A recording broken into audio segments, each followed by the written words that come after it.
नहमदुहु व नसल्ली अला रसूलिहिल करीम अम्मा बाद फ़अऊज़ु बिल्लाहि मिनश शैतानिर रजीम बिस्मिल्लाहिर रहमानिर रहीम वमा अरसलनाका इल्ला रहमतल लिल आलमीन सदक़ल्लाहुल अलीयुल अज़ीम। सबाई दुरूद शरीफ पढ़ो।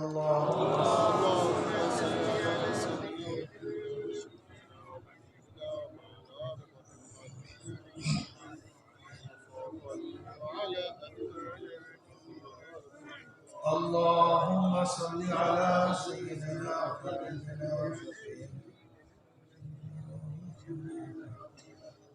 सल्लल्लाहु अलैहि व अला आलिहि व अस्हाबिहि व बारिक वसल्लम। अल्लाहुम्मा सल्ली अला सय्यिदिना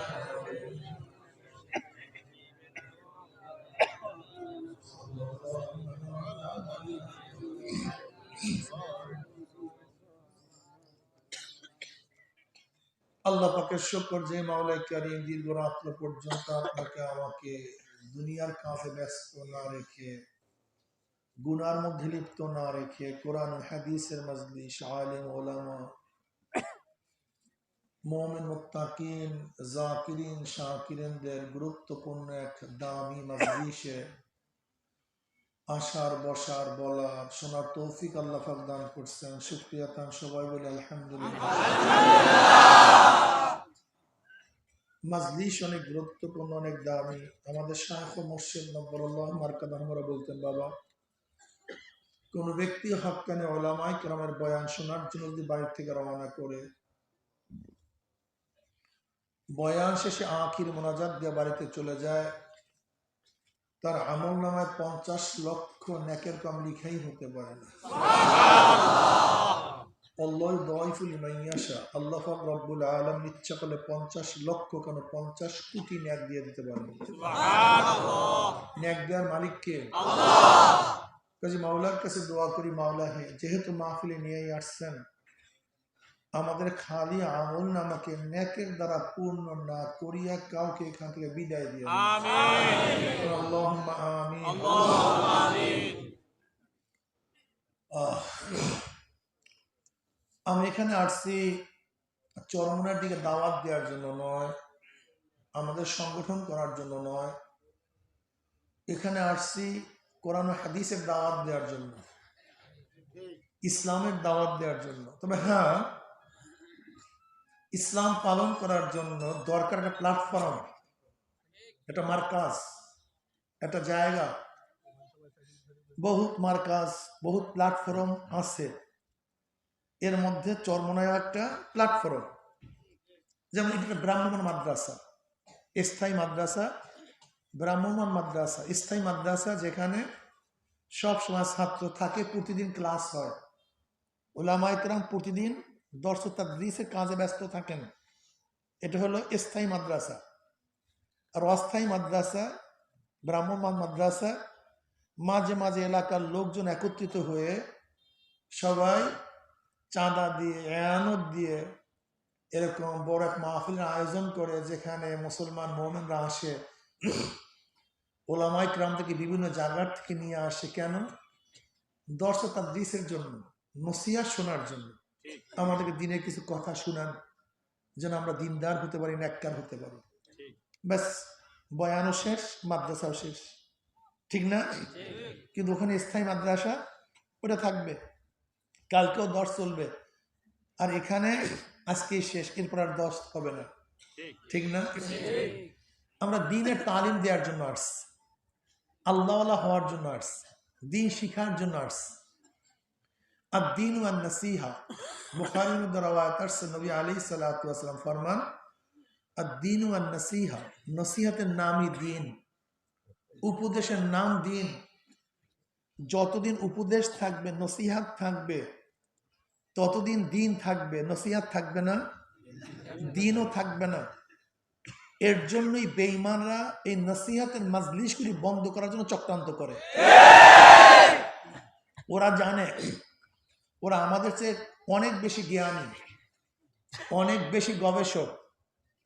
ওরা জানে, কি জানে, যে এখান থেকে মক্কা মদিনা অনেক দূরে, 8,000 মাইল দূরে, মাঝখানে হিন্দু কান্ট্রি, বিশাল হিন্দু কান্ট্রি, একদিকে সাগর, 3 দিকে ভারত।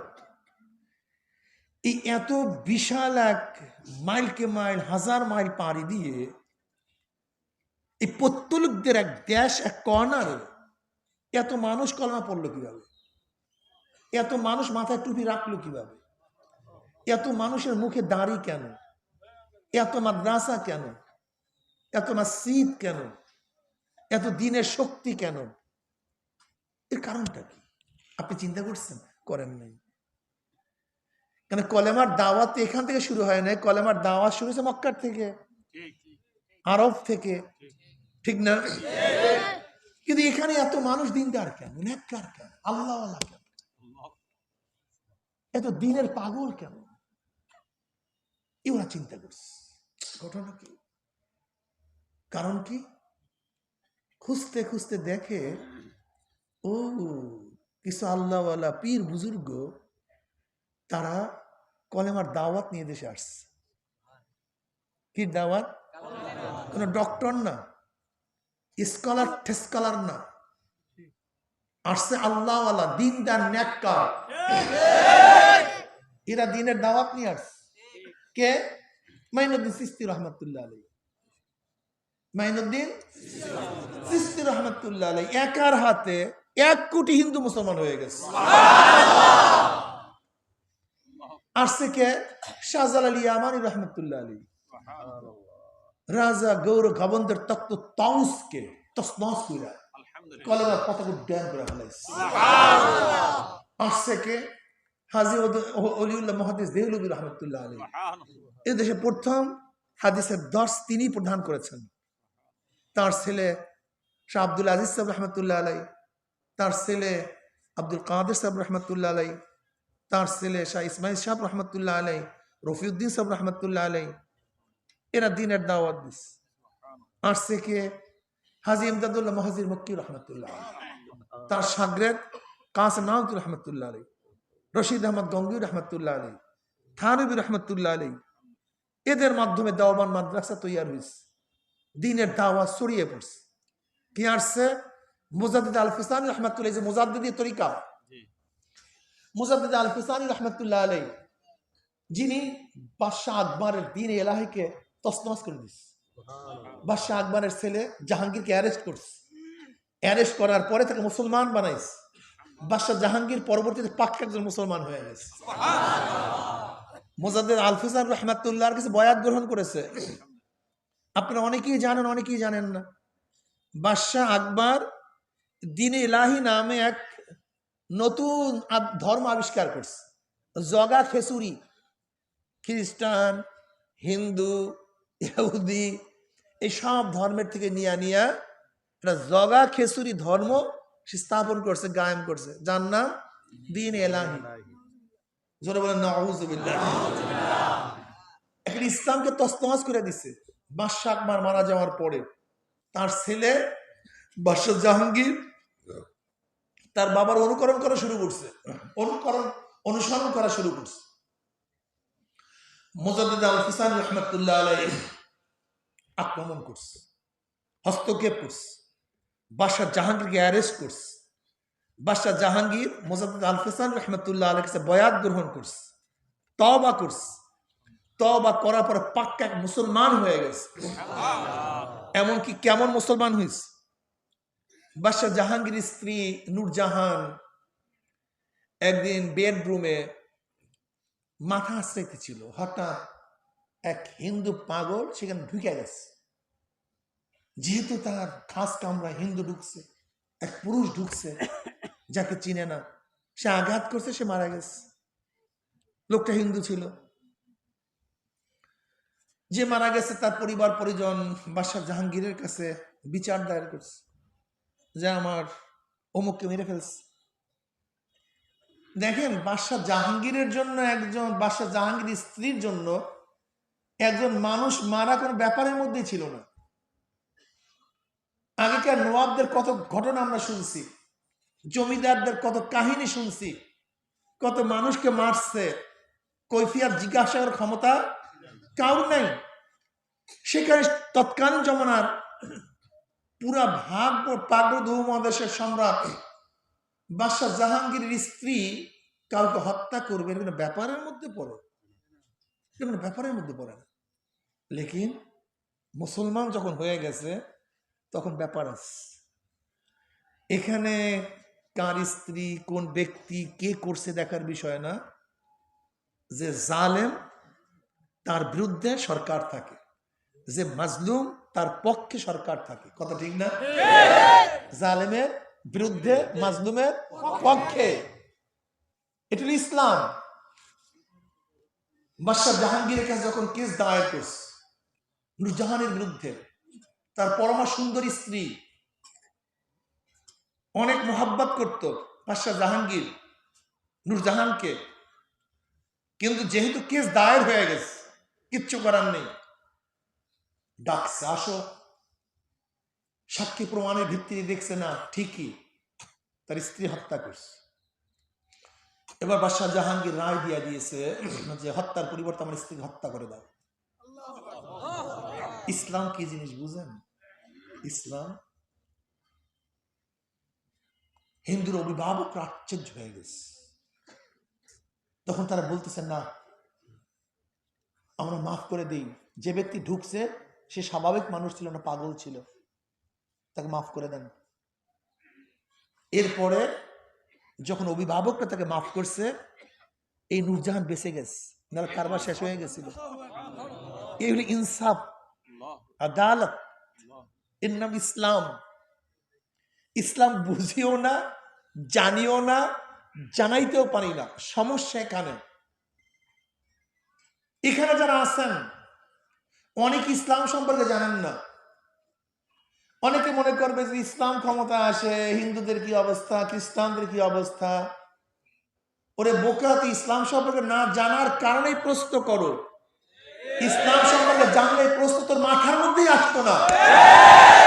এই মাত্র এক ঘটনা শুনাইলাম যে তৎকালীন জমানার সম্রাটের স্ত্রী এক হিন্দুকে হত্যা করার কারণে তার স্বামী তার বিরুদ্ধে রায় দিয়ে দিয়েছে।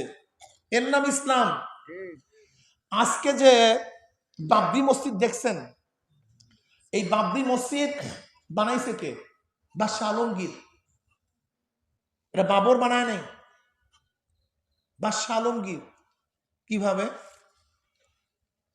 অযোধ্যায় ইব্রাহিম কোতোয়াল নামে একজন গভর্নর ছিল, বাদশাহ আলমগীরের নিযুক্তিকৃত। বাদশাহ আলমগীরের জমানায় অযোধ্যায় যে গভর্নর ছিল তার নাম ইব্রাহিম কোতোয়াল। সে শকুন্তলা নামে এক সুন্দরী সুস্ত্রী মেয়েকে বিবাহ করার প্রস্তাব দিচ্ছে। সে ছিল হিন্দু, তার বাবার কাছে। এখন হিন্দু মেয়েকে মুসলমানের কাছে বিবাহ দিবে কিভাবে? আবার বিবাহ না দিয়েও তো উপায় নাই, যেহেতু খোদ গভর্নর প্রস্তাব দিছে। যাবে কোথায়? খুবই চিন্তিত, কিচ্ছু করার নাই, এদিকে ওদিকে যাওয়ার কোনো সুযোগ নেই। ভারাক্রান্ত হৃদয় বাড়ির মধ্যে ঢুকছে। মেয়ে খুব বুদ্ধিমত্তা ছিল, খুবই জ্ঞানী ছিল। বাবার চেহারা দেখে বলতেছে, বাবা কি হয়েছে, আপনি চিন্তিত কেন? না মা, কিচ্ছু হয় নাই। তোমাকে বইলে লাভটা কি? বলেন না কি হয়েছে। দরকারটা কি তোমার শোনার? কেন মেয়ে ভেঙে পড়বে, দুর্বল হয়ে যাবে, মেয়ে কষ্ট পাবে, মেয়েও বুঝবে যে কিছু করার নেই। না বলেন না কি হয়েছে।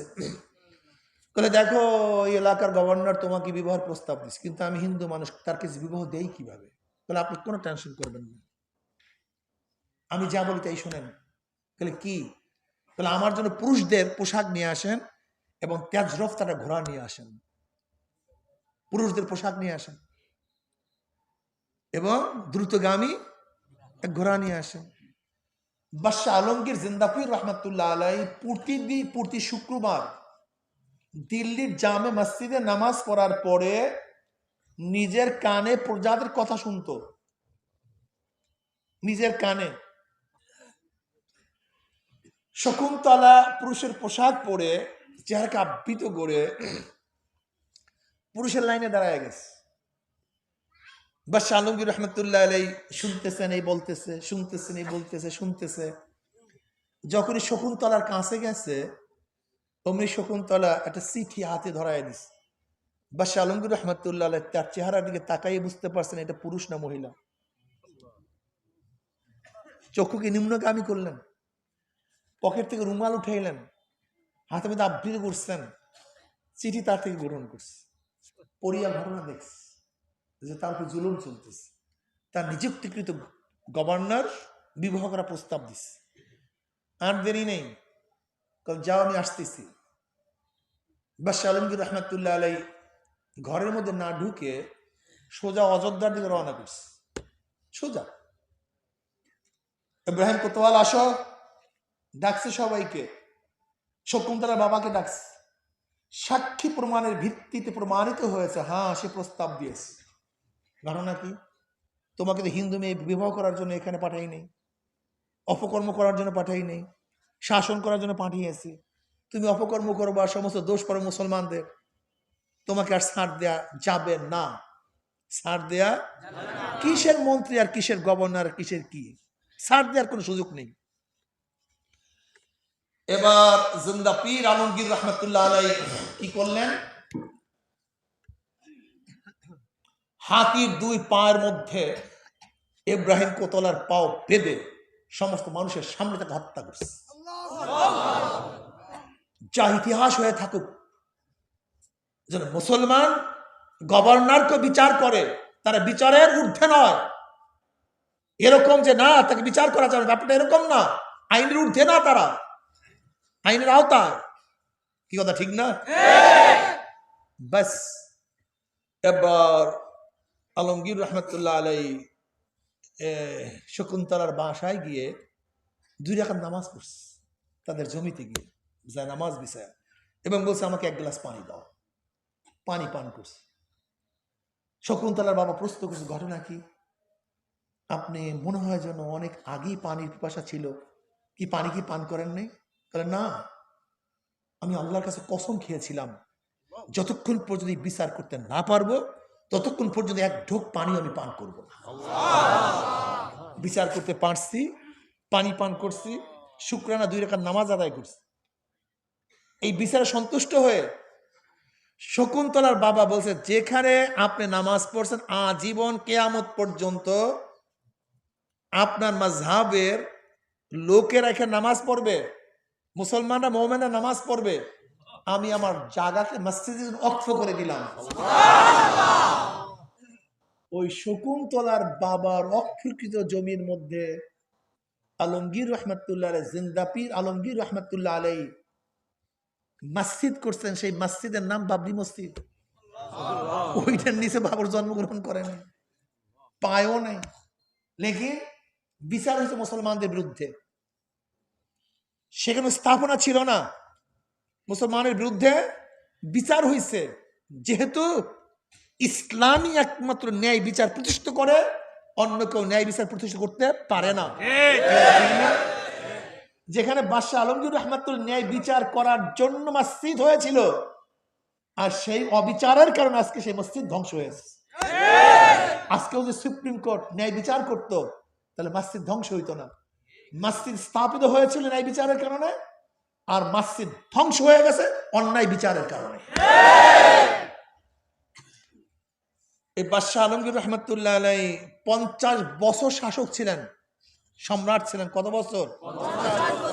1 দিন 2 দিন। বাদশাহ শাহজাহানের ছেলে, বুঝেন তো অবস্থাটা কি? আহলুল ইলম, যার তত্ত্বাবধানে ফতুয়া আলমগীর লেখা হয়েছিল। এত বড় সম্রাট, এত কাজ, এত গ্যাঞ্জাম তার জমানায়। দারা, সুজা, মুরাদ তার 3 ভাইয়ের বিরুদ্ধে লড়তে হয়েছে। বিচারকরা তাদের বিচার করছে। অনেকে বলে যে বাদশাহ আলমগীর রহমতুল্লাহ তার ভাইদের হত্যা করছে, এটা মিথ্যা কথা, এটা ভুল তথ্য।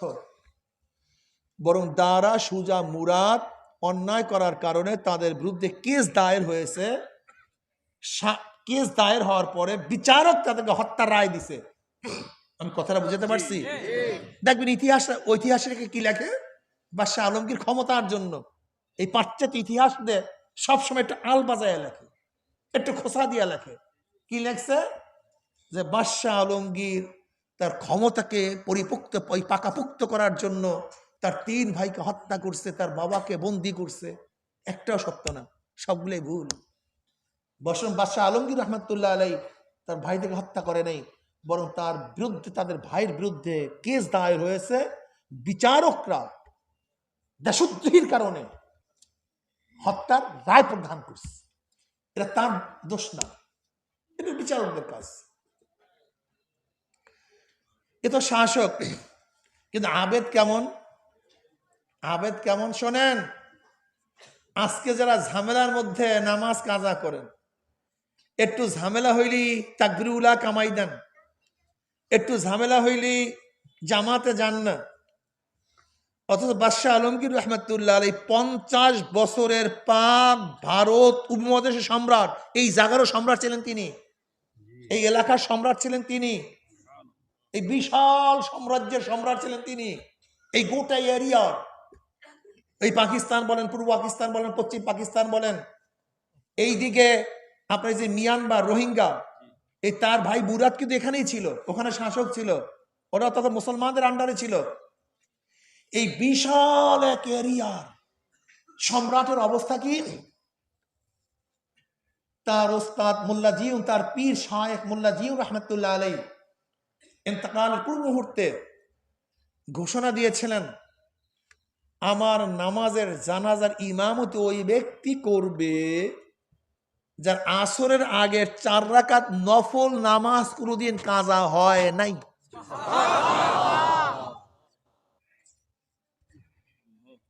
ফরজ বাদ, নফল।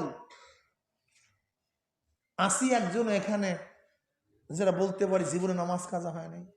80 একজন এখানে যারা বলতে পারি আমার জামাত কাজা হয় নাই। 80 একজন এখানে যারা বলতে পারি আমার 1 বছরের মধ্যে তাকবীরুল্লাহ ফৌত হয় নাই। সব তো আলেম, সব তো মুফতি, সব তো মুহাদ্দিস, সব তো পীর, সব শায়েখ। আর তাদের অবস্থা কি?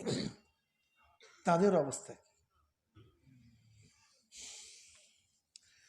আমার দাদাজান রহমাতুল্লাহ আলাই আমার দাদুকে প্রশ্ন করছে, যখন আমাদের মাদ্রাসা কায়েম করা হয়েছিল, আব্বা দাদাজান রহমাতুল্লাহ দাদুকে বললেন, তুমি তো আলেম ওলামা তোলাবাদেরকে খাদ্য খাওয়াবার পরে অনেক রাত্রে ঘুমাও, পাক শাক করতে হয়, কষ্ট করতে হয়, তোমার কি ফজরের নামাজ কাজা হয় না বা হইছে না কখনো? আমার দাদু জবাব দিছিলেন, আল্লাহর ফজলে আমার 1 ওয়াক্ত নামাজও ফজরে কাজা হয় নাই। কে যেন আমাকে ফজর আগে ডাক দিয়া দেয় যেন ফজর রপ্ত হয়ে গেছে। আমার দাদা জানের বয়ানে শুনছেন অনেকেই, এই বয়ানটা কিন্তু বয়ানে আছে, আমার দাদা জানের বয়ানে আছে, এখনো আছে রেকর্ড। আব্বাজান রহমতুল্লাহ আলাইহির বয়স তখন 35। আব্বাজান রহমতুল্লাহ আলাইকে আমার দাদাজান প্রশ্ন করছে, বাবা সৈয়দ, আব্বাকে বলতেন সৈয়দ ডাকতেন, বাবা তোমার কি কোনো সময় নামাজ কাজা হয়েছে? আমার আব্বাজান রহমতুল্লাহ জবাব দিচ্ছেন, যেন আব্বাজান, দাদা, বাবাজান, আমার এখন পর্যন্ত 1 ওয়াক্ত নামাজও কাজা হয়নি।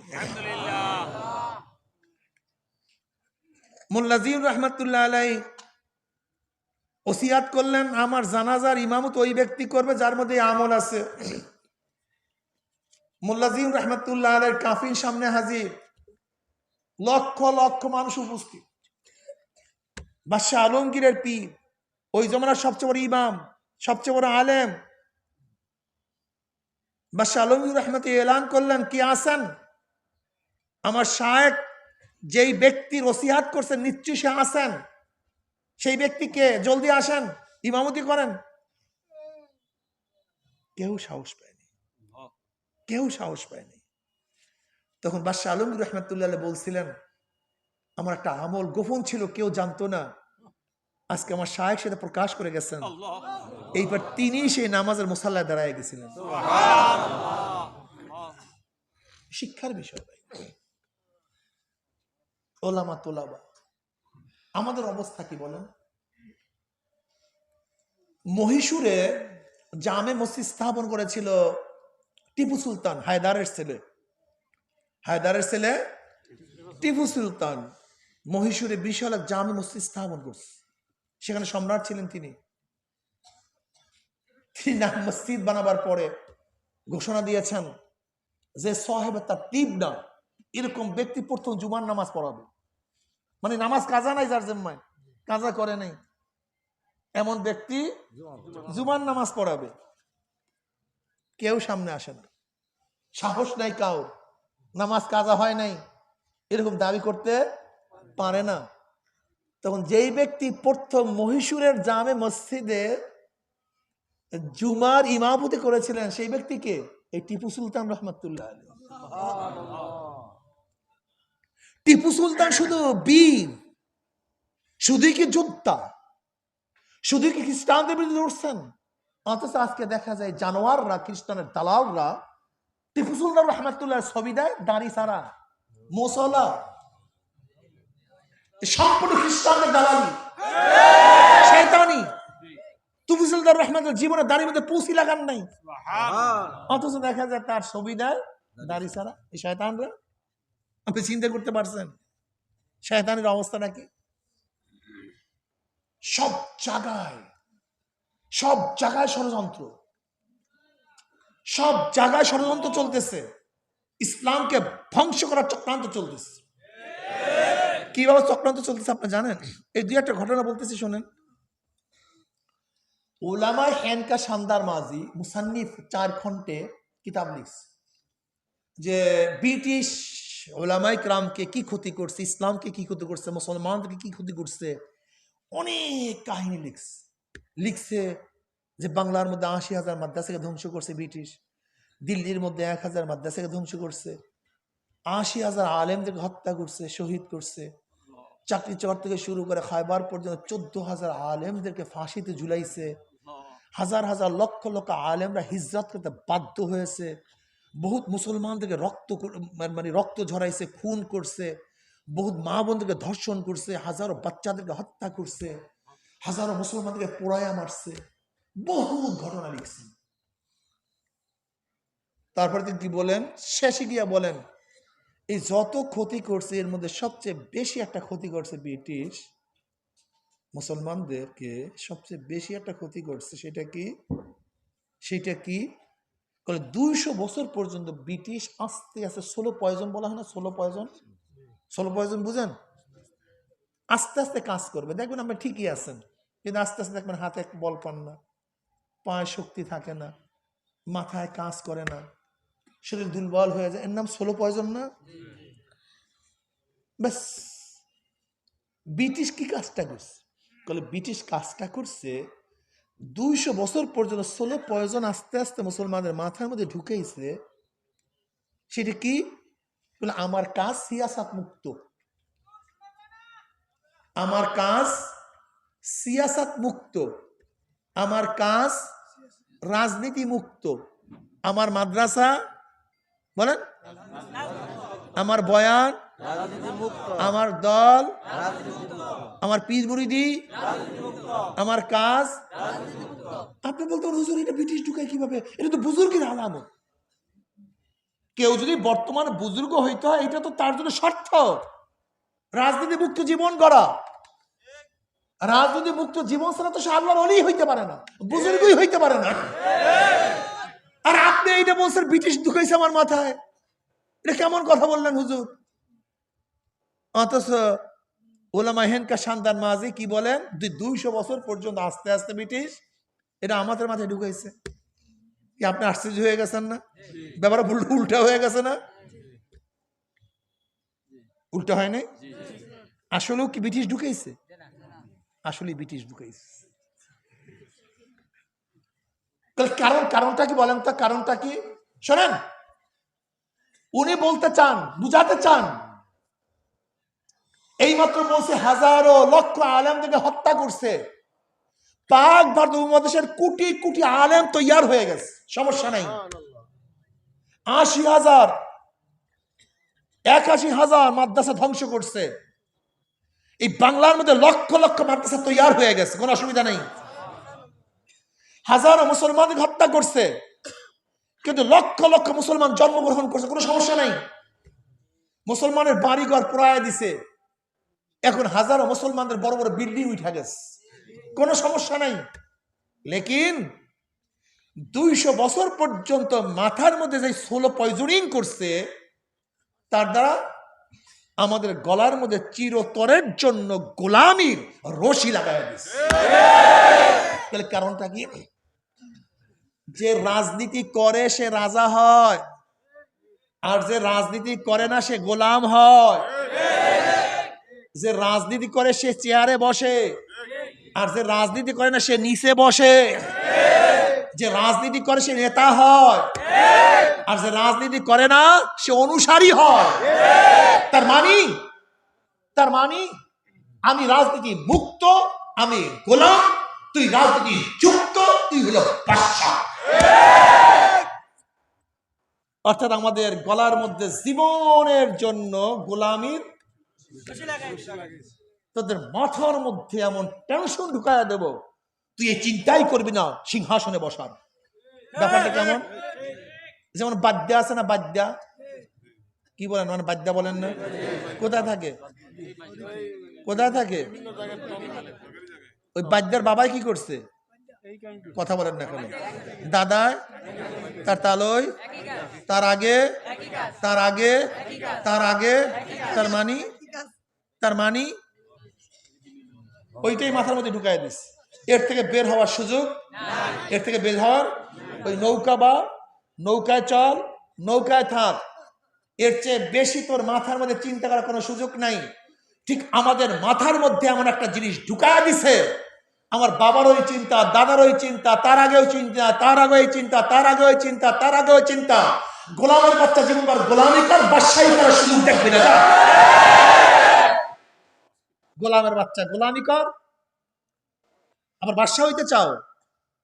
তোদের থেকে ক্ষমতা নিয়েছি আমি, ব্রিটিশ, তোদের মাথার মধ্যে এমন সোলো পয়জনিং করবো, জীবনবার গোলামি করবি, কোনদিন ওই চেয়ারে বসার, ওই মাসনাদে বসার স্বপ্নও দেখবি না। যা গোলামের বাচ্চা।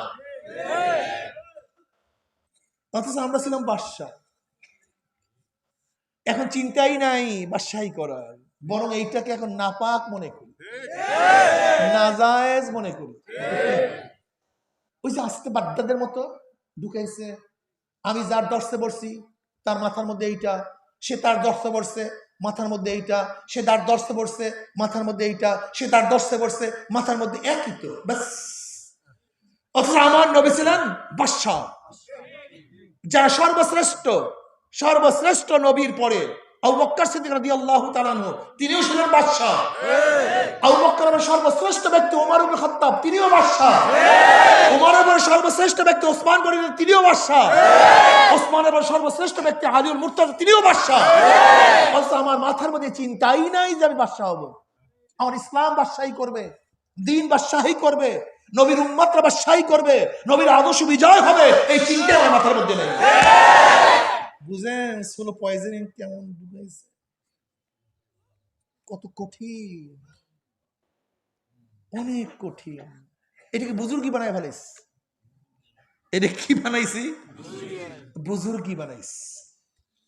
তুমি বুজুর্গি কি জিনিস জানোই তো না। তোমার সমস্যাটা এখানে, তুমি ইসলামকে কনজাস্টেড করে ফেলিস। তুমি ইসলাম বুঝোই না। তুমি ইসলাম বুঝো শুধু দাঁড়ি, টুপি, লম্বা জামা, এই কিছু নামাজ, ব্যাস ব্যাস, কৃষ্টি কালচার শেষ, ইসলাম শেষ। আমরা অনেকেই সুন্নাত জিন্দা করার জন্য পাগল হয়ে গেছে। অনেকেই তো মহিউস সুন্না আসি না, এরকম মহিউস সুন্না অর্থ কি? সুন্নাত জিন্দা কর, ঠিক না? আল্লাহ বলেন তো, রাস্তার ডাইন দিক থেকে হাঁটা সুন্নাত না বাম দিক থেকে হাঁটা সুন্নাত? এই মাত্র আমি যে ভোলার থেকে আসছি, ডাইন দিক থেকে আসছি না বাম দিক থেকে আসছি? সুন্নাত রোজে আসছি। এই সুন্নাতের কথা আজ পর্যন্ত কেউ বলছে? কারণটা কি বলেন তো?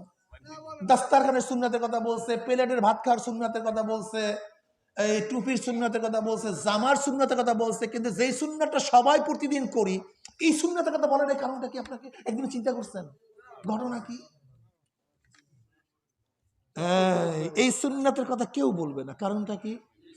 জামার আর টুপির সুন্নাতের জন্য ক্ষমতা লাগে না, কিন্তু রাস্তার ডাইন দিকে হাঁটার জন্য, চলার জন্য ক্ষমতা লাগে।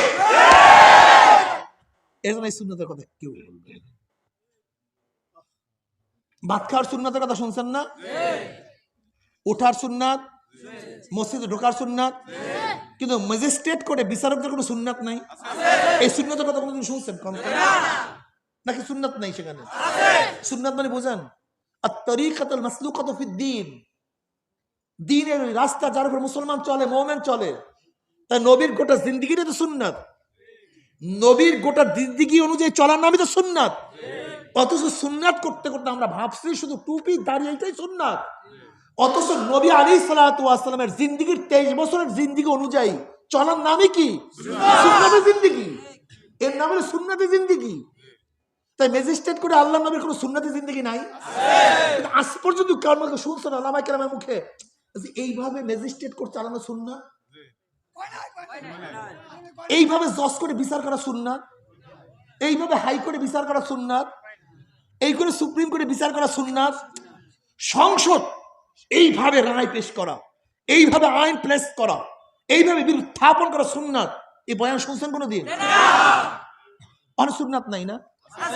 খালি সুন্নাত পায়খানা পোষাবে। যেই আমার নবী পায়খানা প্রস্রাবের সুন্নাত বাতাইছেন, সেই আমার নবী কি হাইকোর্ট, সুপ্রিম কোর্ট এবং সংসদের সুন্নাত বাতান নাই? আমার নবীকে ছোট মনে করতেছে তুমি? হ্যাঁ, কিন্তু না, কোন বুজুর্গ কিন্তু এই সুন্নাতের কথা বলবি নারায় আসতে, সুন্নাত তোমাকে ঢুকায় দেয় কোথায়? এই বাস এর মধ্যে। এটা বাদ না, এটাও লাগবে।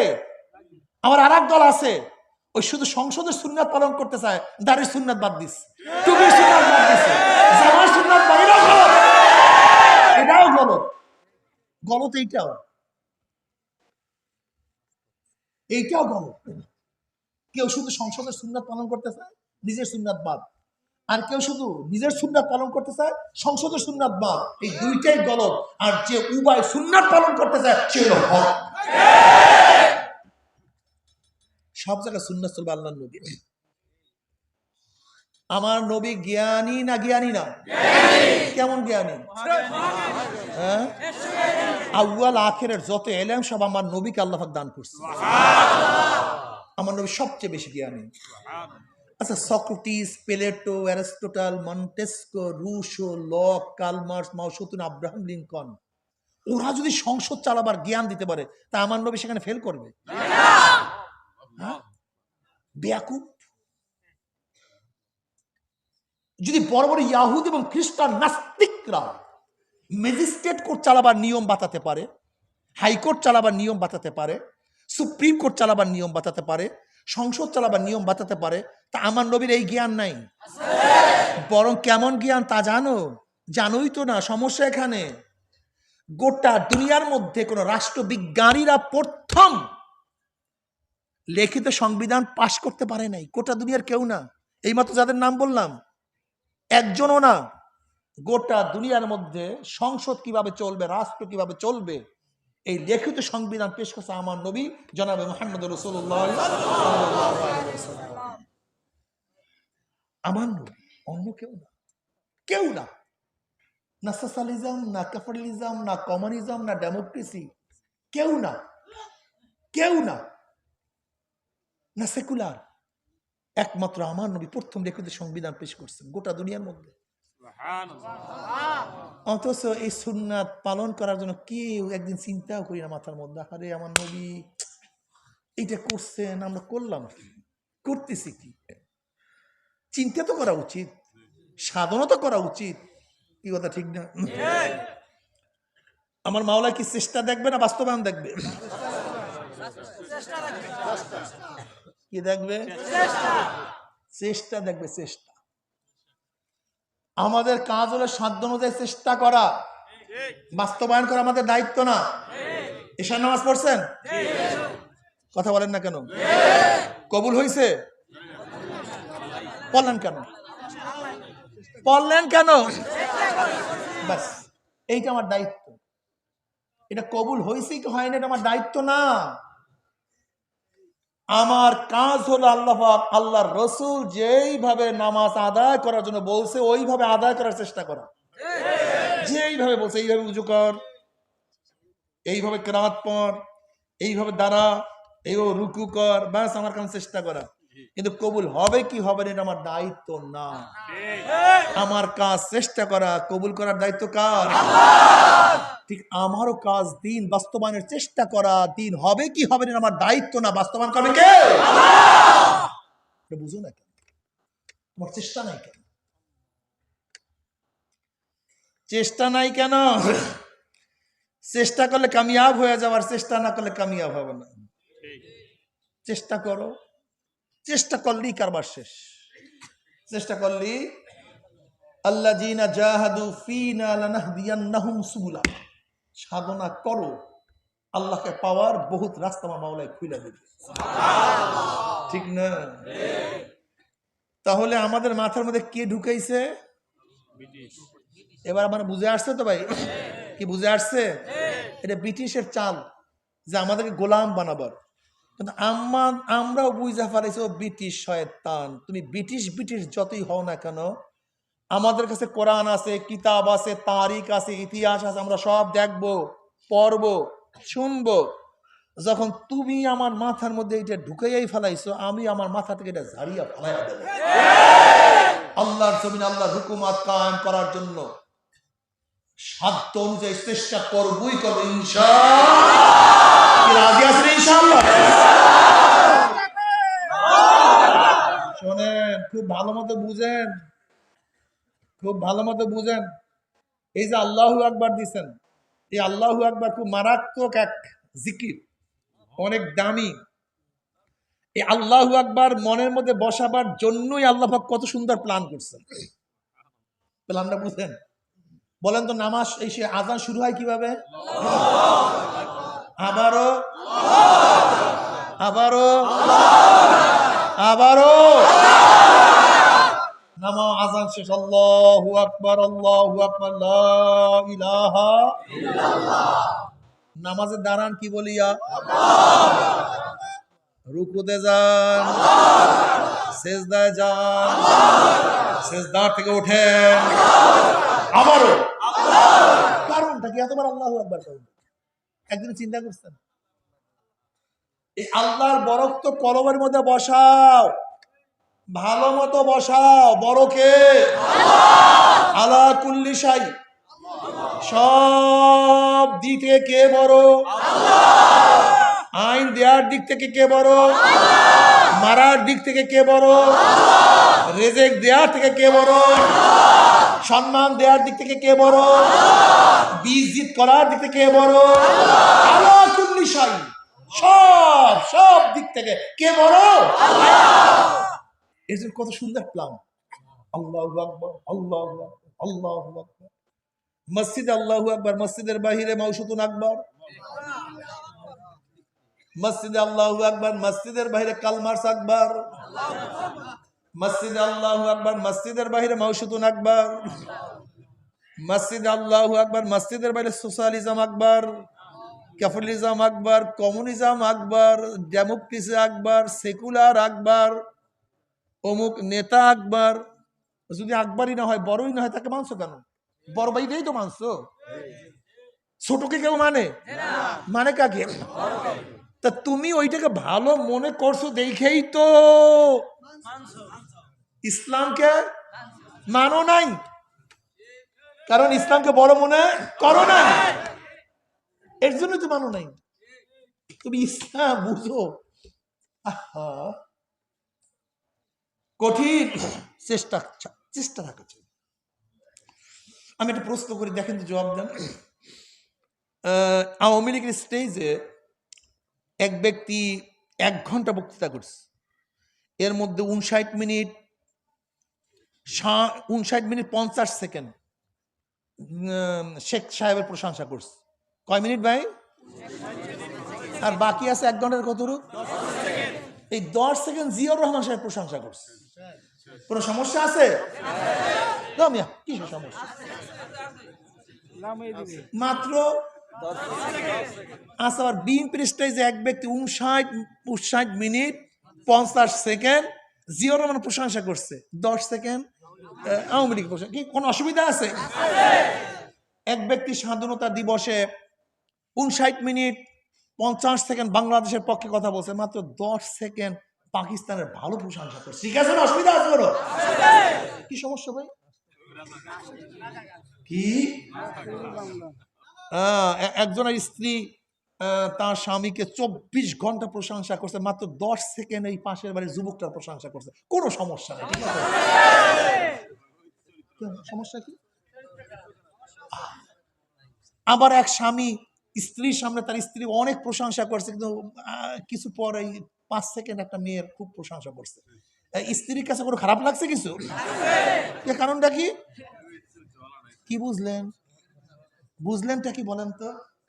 মোহাব্বত শেরকাত চায় না, মোহাব্বত শেরকাত চায় না, শরীক মোহাব্বত কবুল করে না। তুমি আমার, অন্য কাউ না। আওয়ামী লীগের স্টেজে প্রশংসা চলবে আওয়ামী লীগের, অন্য কাউ না। বিএনপির স্টেজে প্রশংসা চলবে বিএনপির, অন্য কাউ না। বাংলাদেশের স্টেজে প্রশংসা চলবে বাংলাদেশের, অন্য কাউ না। স্বামীর কাছে প্রশংসা চলবে স্ত্রীর, অন্য কোনো মহিলার না। আবার স্ত্রীর কাছে প্রশংসা চলবে স্বামীর, অন্য কাউ না। ঠিক মুসলমানের কাছে প্রশংসা চলবে আল্লাহ ওয়া রাসূল ইসলামের, অন্য কাউ না।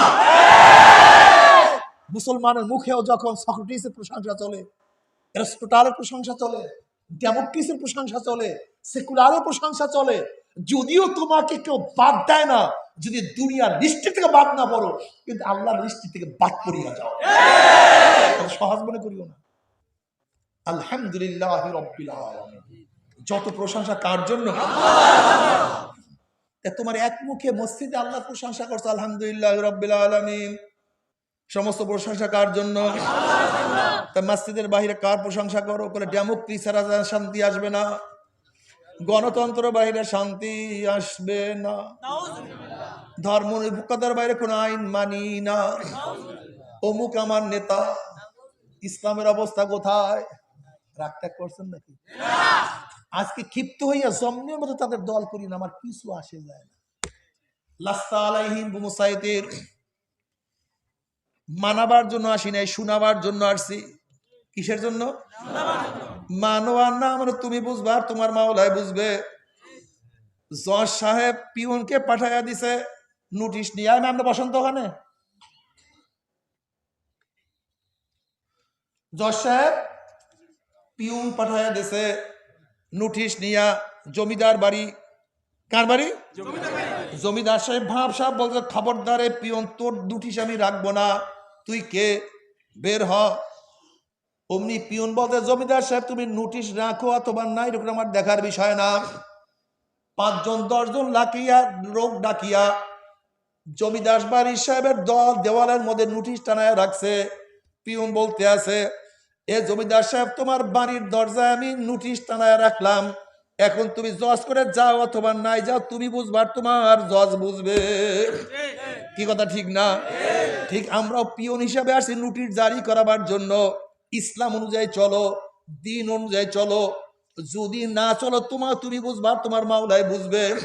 আমাদের কাজ তোমাকে বুঝানো না। আমরা বলবো এইটা হালাল, এইটা হারাম, এইটা উচিত, এইটা উচিত না, এইটা ইসলাম, এইটা ইসলাম না। এখন মানু আর না মানে তুমি বুঝবা, তোমার মাওলাই বুঝবে। যদি হুকুম আহকাম মানিয়া কবরে যাইতেই পারো, কবরটা জান্নাতের বাগিচা হইয়া যাবে। কিয়ামতের ময়দানে আমল নামার ডাইন হাতে পড়িয়া যাবে।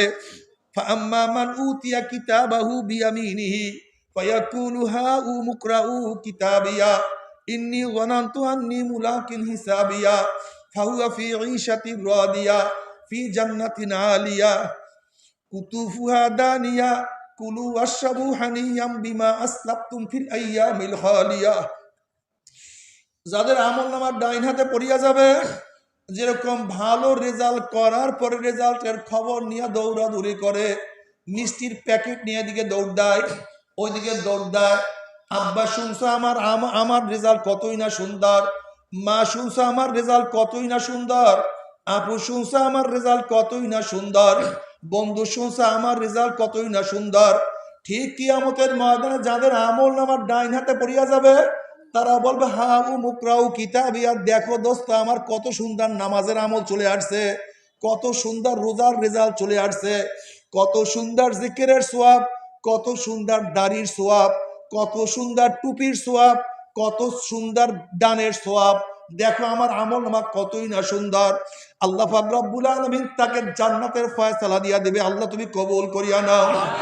কিন্তু আমার যুবক বাবারা, আমার মুরব্বী বাবারা, আমার পর্দার মা বোনেরা, যাদের আমল নামা বাম হাতে পড়িয়া যাবে, ওয়া আম্মা মান উতিয়া কিতাবাহু বিশিমালিহি ফায়াকুলু ইয়া লাইতানি লাম উতা কিতাবিয়া ওয়া লাম আদরি মা হিসাবিয়া ইয়া লাইতাহা কানাতিল কাযিয়া মা আগনা আন্নি মালিয়া হালাকা আন্নি সুলতানিয়া খুযুহু ফাগুল্লুহু সুম্মাল জাহিমা সাল্লুহু সুম্মা ফি সিলসিলাতিন যারউহা সাবউনা যিরাআন ফাসলুকুহু।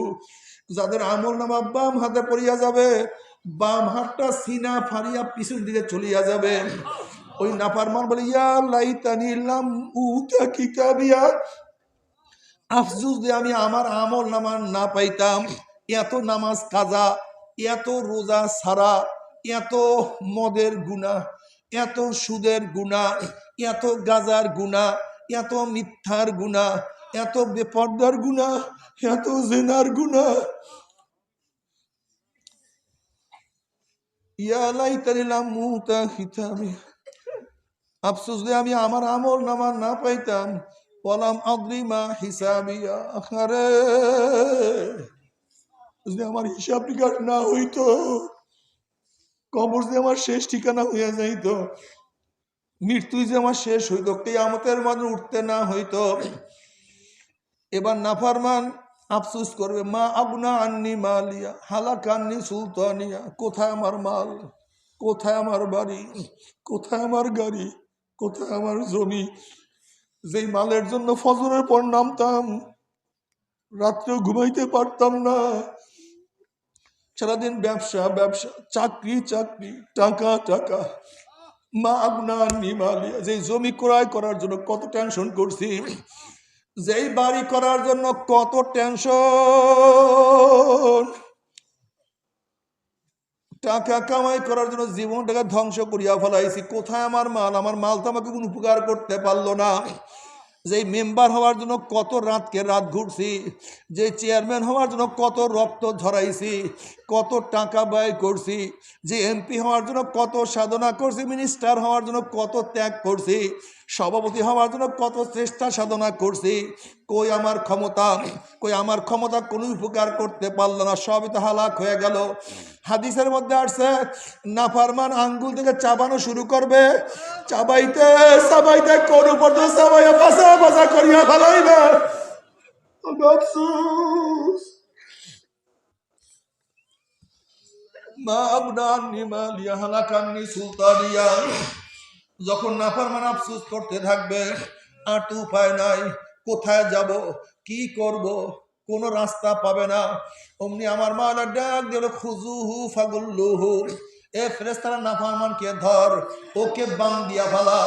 আল্লাহ পাক আদেশ করার সাথে সাথে, আল্লাহ পাক আদেশ করার সাথে সাথে একদল জাহান্নামের ফেরেশতারা 70 গজ লম্বা লম্বা আগুনের শিকল নিয়ে দৌড়ে আসবে। সুম্মা ফি সিলসিলাতিন যারউহা সাবউনা যিরাআন ফাসলুকুহু। 70 গজ আগুনের শিকল নিয়ে দৌড়ে আসিয়া নাফরমানকে পেশ মারিয়া ফেলাইবে।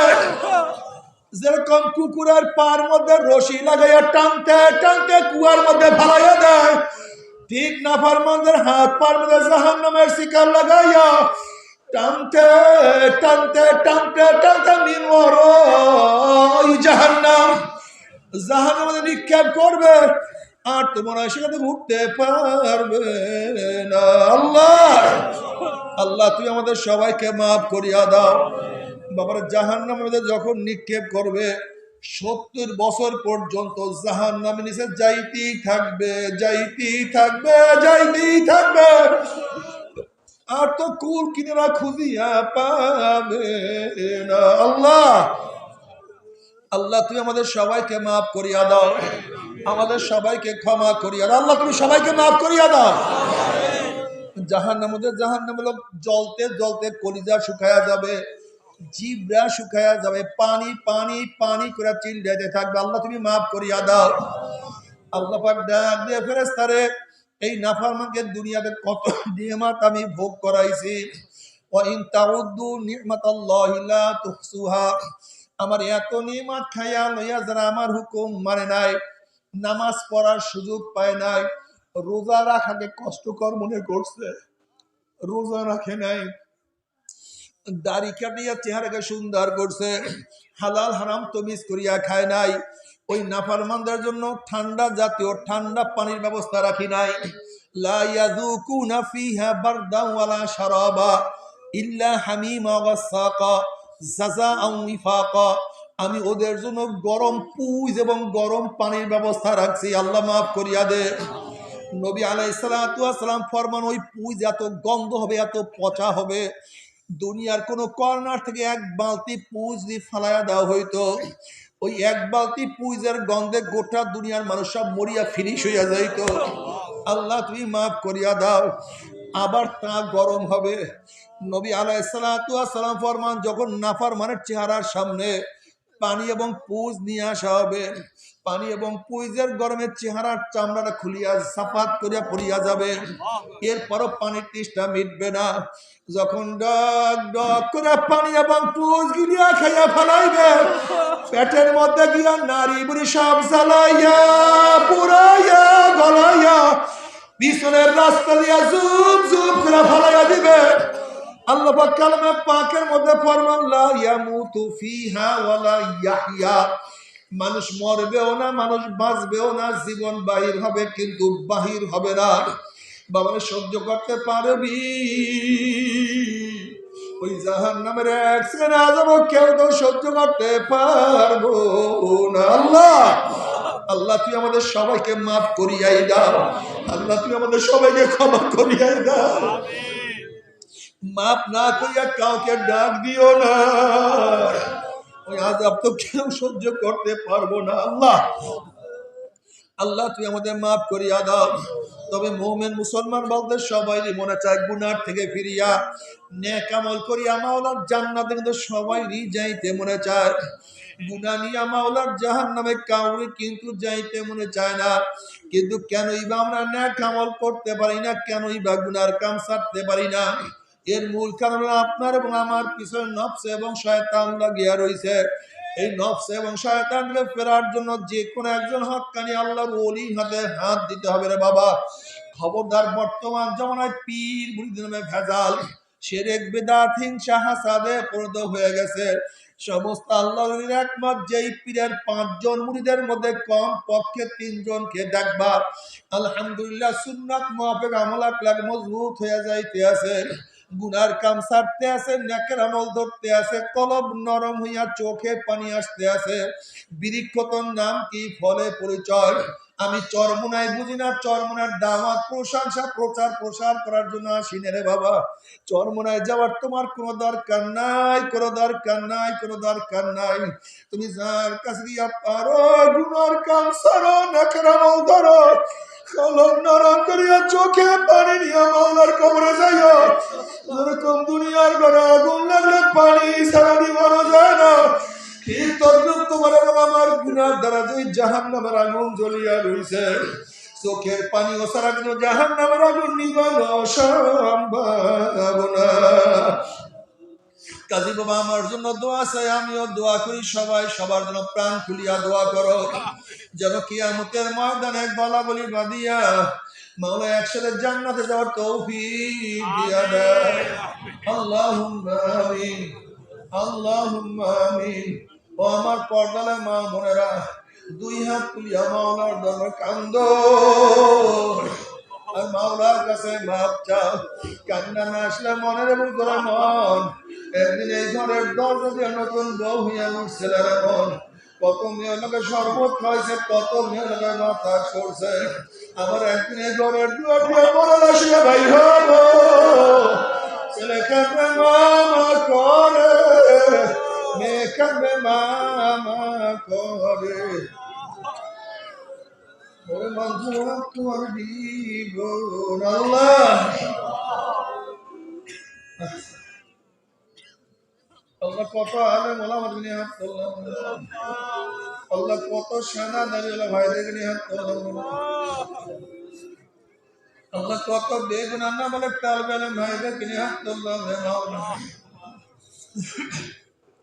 আল্লাহ কত জাকির শাকির মানে খাস কাজ বন্ধ কিনে আব্দুল্লাহ মাওলানা আল্লাহ আমি তো গুনাহগার আমার দিকে না তাকাইয়া আমার দিকে না তাকাইয়া তোমার যেই বন্দার হাত পছন্দ হয় পর্দার আলো তোমার যেই বান্দির হাত পছন্দ হয় তার উপরে আমাদের সবাই হাতকে কবুল করিয়ে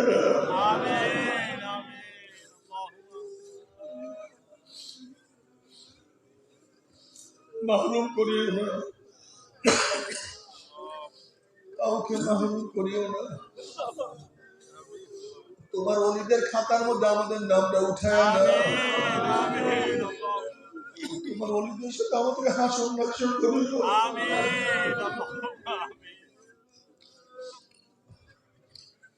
তোমার নবীর শাফাত কবুল করিও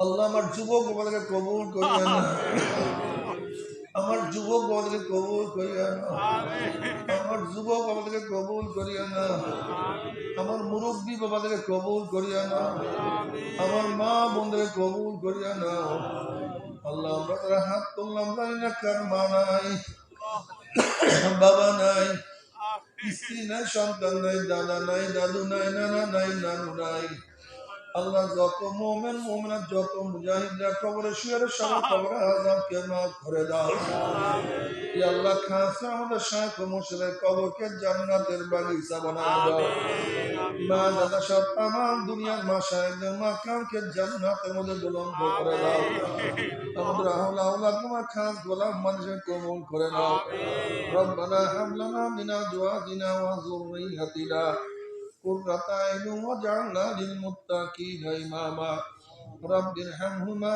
كما ربياني صغيرا وصلى الله تعالى على خير خلقه محمد وآله وأصحابه وأزواجه وأتباعه أجمعين ارحمنا معهم برحمتك يا أرحم الراحمين